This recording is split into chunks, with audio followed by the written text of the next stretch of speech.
Hello everyone, my name's Caz Binstead. I'm the co-lead here at Therapist Connect, and I'm here today leaving a video for our reflection series. So really this video is nothing to do with my role at Therapist Connect. I'm just here as a regular therapist, giving my thoughts. But this series is exactly what it says, reflections on different things that are important to people, that they might want to kind of talk about and share with others. So I'm going to do this video today. I'm going to focus on one thing in particular, which has been about my role in trying to create positive change in our profession, to create evolution in our profession, and to make sure that it's really best representing therapists and clients, and that it's also kind of in the 21st century as well. Some of you will know that I have done I've done this and I do this, I guess, in a few different ways, and I'm sure I can do another video on some of my what you might call kind of, I don't know, activist work, if you want to use that word. I'm not too fussed about the word actually, but whether it's activist or campaigner for change, or just, you know, person who feels strongly about something and wants to create change. I guess that's how I see any kind of activism, that you believe in something and that you actually really stick to that belief, and see it through and put your heart and soul into it. This particular video is focusing on my role in bringing about change, or trying to bring about change, within membership body. And the membership body that I'm referring to here is the BACP. And I'm going to be talking about one particular project that has basically been the thing that I've been working on and have delivered, which is the Private Practice toolkit. We'll talk about that. I'll get on to that in a little bit. But yeah, I guess for me, a lot of things kind of fit together. I care very much, you know, I very much support the work of the people who do campaigning for paid work in our profession, but this is for me intrinsically linked to counselling provision, of which we all know there is a real lack of free counselling provision for people, and therapy provision. The private sector, I guess, holds a lot of this, and we're really seeing this at the moment with the pandemic. I could create another video on that, but so I just won't go there. But anyway, it's very, very busy, my practice at the moment. I can feel that private practitioners are holding a lot of the mental health crisis actually. So it feels really important that private practitioners are supported. When I went into the BACP, and I went in as a volunteer, and just to give you a little bit of history, I've actually been quite critical of the BACP. I still am on a couple of things. They're very aware of that. So I've had a bit of a checkered history with them actually. When I went back into the BACP as a registered member, because I had protested in other ways in the past, I really felt that it was important as a member to actually try and be actively involved in bringing about change that I believed in, and I decided that that was actually really important. And the time that I joined the BACP as a volunteer in 2018, I think there were probably about 48,000 members. There's now over 52,000 members. It might even be, I don't know, getting on for 53, 54. And actually, you know, BACP members deserve to have people, you know, maybe other therapists really working for them. Maybe, I don't know, maybe people who've come up against the same difficulties or questions, things that they want their membership body to do. And for sure, you know, the BACP has done and does a lot of good things. And there are things that, like with anything, you know, things have to keep moving with the times.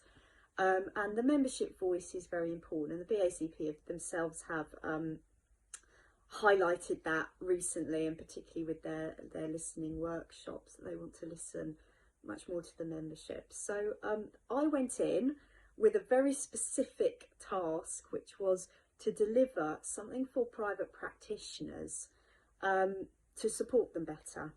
Anyone supporting them, there wasn't anyone telling them how to run ethical practices and thriving practices. So to kind of focus on both the ethical side of things, as is so important for us as therapists, but also how you run a business as well. And for sure, you know, I can't speak for all training colleges because we don't have it's not standardised, but for many people, they do not have this covered in their training colleges. You know, if you are a training college who does do more than one day on it, brilliant, that's great. But I've also got some empathy with training colleges because there's so much to fit in training. There's a lot for students, but what it has meant is that for a lot of people, they don't learn about private practice in their studies. And actually, when I joined, it was the case that it wasn't taught on courses, but it also wasn't really, private practitioners weren't really that well supported by their membership bodies. There wasn't anything there that was to say, you know, actually we're going to kind of be there with you on this journey and support you on this journey. And that was something I felt really strongly about. And so when I went for my interview, I was very clear that that was something that I wanted to deliver and be part of.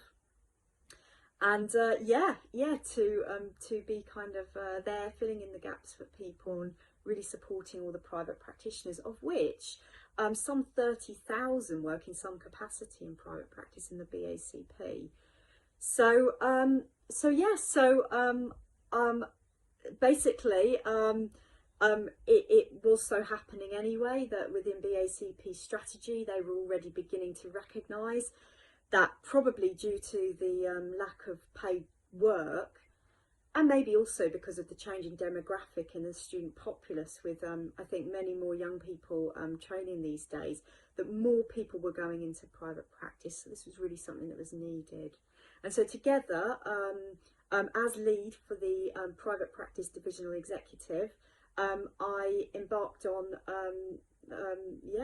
getting the private practice toolkit made with membership services.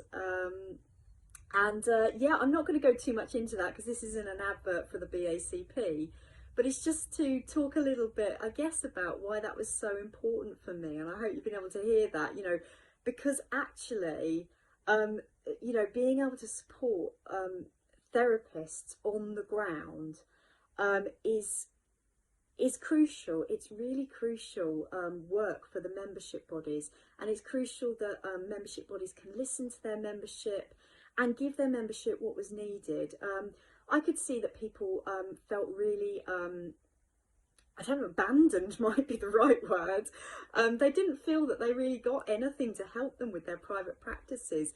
And you could see that because people would go out and seek out Facebook groups for private practice, seek out workshops, seek out, consultants to help them, training courses. I myself ran one of these workshops. I ran it from many years ago, actually, when there was a lot less. Here's my dog in the background, she's just agreeing. So many people, it was always sold out because people were always looking for this stuff. And of course, there's so much more of this stuff that's been around over the past few years. And that's fine. If people want to pay to go on courses, that's their prerogative. But I think where I was coming from was people shouldn't have to. Actually, this should be something that should be provided by the membership body. And actually, we've managed to get 80% of the toolkit is free. And then there's the CPD hub as well, which people can sign up to, which is all part of the toolkit as well. Anyway, I got cut off, so just want to really conclude this. So yeah, I hope that the work that has been successfully delivered helps. I think it's a great example of what you can do. I'm not going to say that it was easy for me, and it's taken actually quite a long time to get to this point, but I'm making this video because I am now, we're actually writing new resources. The toolkit launched last year, but we're going to be kind of launching again with new written resources. I was at the student conference. I was really lucky to be a co-host on the BACP student conference, and I delivered a workshop which was called Student to Private Practice, use of the Private Practice toolkit, and so I was letting everyone know, well, I was talking a little bit about what it'd be like going, you know, when you qualify from being a student and going into private practice, but also letting people know that there. And the other thing I just wanted to say is, don't be afraid to make change. You know, if you want to make change, go and make it. You know, and actually there is no rule for how you do that. You don't have to do great big things. You don't have to, you know, have a particular way of doing it. As Joe Watson, one of my therapist friends, poet, wrote, you know, just do something if you believe in it. But let's all just be in this profession together. Let's make it work better for therapists, and let's make it work better for clients. We hope you enjoy being part of Therapists Connect as well. And if you want to make a reflections video, please do get in touch with Peter or myself. Okay then, bye.